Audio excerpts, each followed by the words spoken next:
Hi everyone, this is Jiggie, a portrait and wedding photographer from the Philippines, and welcome to the channel. So in this video, I will take you behind the scenes during a sunset photo shoot using off-camera flash, and I will show you how I lit, post, and process these images. So before anything else, if you guys haven't subscribed to the channel, now is the perfect time to do so because I am once again giving away a beautiful collapsible backdrop from Kate Backdrops.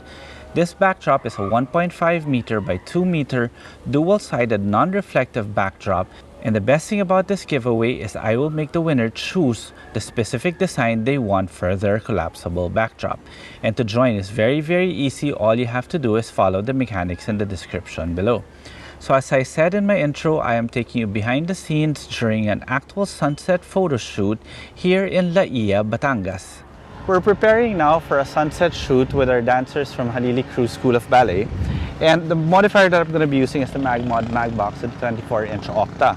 Now the reason why I like this Magmod Magbox is because I can actually gel these modifiers to make it CTO orange, or in this case I'm using a half D CTO. So the advantage of using a CTO gel or color temperature orange gel is that you are able to match the color of your flash to the color of your existing ambient light. Now we were meant to shoot this during sunset, and more often than not, sunset will give you a very warm tone, while our flash is actually set at 5600 Kelvin, which is daylight balance, so it's more on the white side. So by adding a CTO orange gel, like in this case a half CTO, I am able to make that flash color temperature orange, which will match now hopefully the light coming from the existing ambient light, which is the sunset. Now this modifier is actually very special because of that fact, because you can't normally put CTO gels on modifiers as big as this one. This is a 24-inch Octabank from Magmod. I'm using two F60 RMs here that's connected in the back, like so that I double up the power so that I don't have to shoot in full power all the time, and all I have to do is put this inside and lock it in. Then I basically get an orange light because the CTO clips there, which is actually pretty cool. So we're going to be able to mimic the color of the sunset later. So the flash units that I use for this one is the Sony F60 RM, which was remotely triggered using this. This is a Sony WRC1M. So when I put this on top of my camera, I'm able to control my flash units remotely through the in-menu system of my Sony cameras. So the camera that I'm using is the Sony A7R Mark IV with a 85mm 1.4 lens. Then of course I have now a CTO filter. I have here an ND filter. This is the ND32 to be able to cut the light, and I want to be able to shoot wide open just to blur out the background because we're expecting a very nice pastel colored sunset.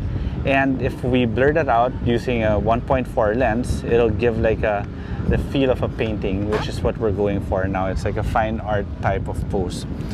So the advantages of using an ND filter as compared to high-speed sync is that you have more power coming out of your flash.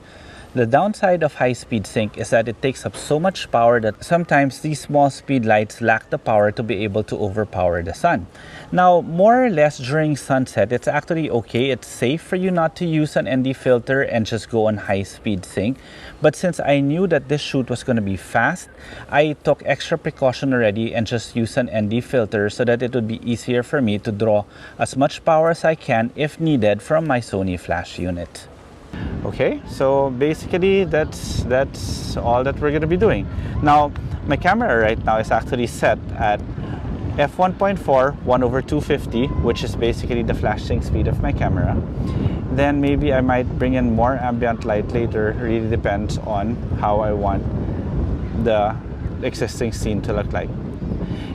Now, this allowed me actually, by using the ND filter, it also allowed me to shoot in aperture priority. In other words, I was just controlling my ambient light using that exposure compensation dial on the top of my camera. So I could always keep my aperture at 1.4, and the fact that I had an ND filter, and ND32 for that matter, it cut 5 additional stops of light. In other words, I would be almost certain that I would stay within my flash sync speed, which is 1/250. And of course, white balance, depending on how the sun sets later, is very subjective, but to take a test shot, that's how it's gonna look like. Perfect. Okay.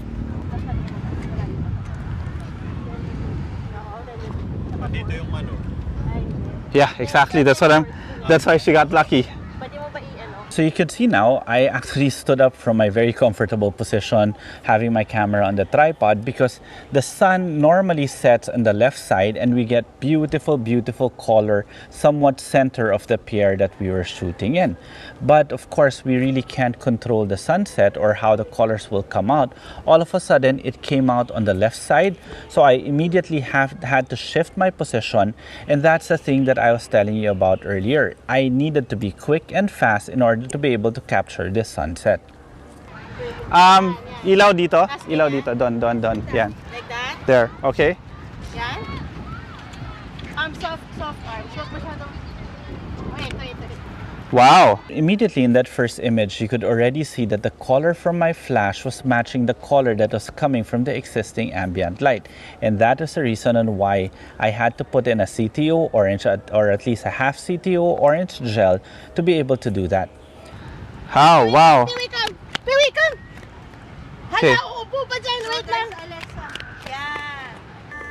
And I really do have to thank my friends from the Halili-Cruz School of Ballet for helping me set up this shoot. And basically, when I am shooting, they are the ones directing their dancers, because I know nothing about ballet. Well, I do know a little, since my wife really loves doing it and my kids do take ballet. But the proper posing and the proper poses that we need to be able to achieve, I leave that up to the teachers who were all there, and they were all very excited when we were shooting. And that's what I draw energy from. When everybody in the shoot is very, very excited from the pictures that we are taking, it just gives you more, it just keeps you more determined to be able to get better photographs. Okay. Oh, yan. Sige, dyan ka na lang umupo. Oo. She got lucky. Now, if you've noticed, I've kept on saying that she got lucky, because prior to this one, we were doing another set, and she was the last dancer that was to be shot. And the moment that I finished shooting her, all of a sudden the sunset came out beautifully, which we were expecting to come like 30 minutes prior to that. That's why we started shooting already. But of course, again, we weren't really fortunate, but it gave us a brief moment of shooting. And that's why I kept on saying that this dancer was actually very lucky, because she's the one that was able to get that good sunset photo. Very nice. Lapit pa na konti yung ilaw. Lapit pa na konti. Lapit. All right, that's it. Okay, the next pose. Wait, hold on. Keep that. I like that. Wow. Right, yung right arm mo. Wala. Extend. Hindi. Is it okay? Ay, ganda, no? Yep. See, that's what I was saying. While I was shooting, the teachers were actually looking over my shoulder, checking the poses and checking the image. It was really a nice collaborative effort, and that's why I love shooting with this school. One more. Okay. Okay, let's do a few more. Can you go to your right a bit? Some more. No, I mean this way. Okay, that's it. That's perfect. Okay. Give your back kaya. Nice, that's it. Yan. Tas photo Wow, mo, you're like... Yan. Tingin ka to sa ilaw. Smile. No smile. No smile. Ilaw don. Takbo don. There. Yan. Lower arm at the back. Tapos tutok mo sa mukha niya. Yan, ganyan. That's it. Yeah. So basically, what I told my lightsman was to move the light further back and more towards her face. In other words, if she was facing here, I wanted the light to come from here to light the shorter side of the face. So I wanted most of the light coming from behind the camera. In other words, I was shooting towards her back, and I wanted the light coming from the other side to give that impression that the sun was setting from that general direction. And by shooting the short side also, I am giving more shadows on the camera side. Therefore, I am giving a lot of shape, form, and texture. 1, 2, 3. Wow. Okay, so now from here, let's go to editing. So my primary raw conversion software is Capture 121. And basically, when you look at these two images, they're very, very similar. So what I will do is I will make my initial adjustments to this image, copy and paste it to this image afterwards. So this is my background layer where I do most of my initial edit. So what I did was I basically increased my exposure, reduce the contrast here on the subject. This is basically just what I'm looking at, the subject, when I'm doing my initial adjustments. Then I increase the brightness and I increase the saturation a bit. I also brought out a bit of the shadows.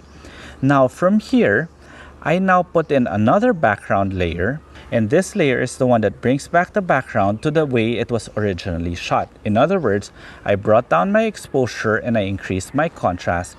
Then I say at the same time, I mask the subject. In other words, it is only affecting the background. The subject is still affected by the initial adjustments that I did to this layer. After which, I just did another layer to darken the clouds a little bit more. And when I was looking at this image, I saw that there was a lot of light spill because I had no time to be able to change my diffuser into the focus diffuser. So I was just using a normal diffuser, therefore giving me a really big spread of light. So I just made another layer here and darkened it so that I can darken this fence area here. Then from here, all I have to do is copy adjustment, and then I can apply the adjustments to this image. From here, I open it up in Photoshop. So here in Photoshop, as you can see, I have both images open now because I will be processing them the same way. So now I'll show you exactly what I did identically to both images. So the first one is a cleanup layer. In other words, I decided to just remove the bulbs which I felt were a distraction. So I did the same thing here. Afterwards, I did a layer which I called raw enhancement. This raw enhancements layer is basically a copy of this cleaned up layer, and I went to filter, camera raw, and just did a few more tweaking there. Like I brought out a bit of the shadows, I saturated it a little bit more, and I did the exact same thing to this particular image. Then from there, I did a color saturation layer and just saturated the clouds in the back and made sure to mask it so that the image is not affected, or I mean the subject is not affected. I did the same thing here.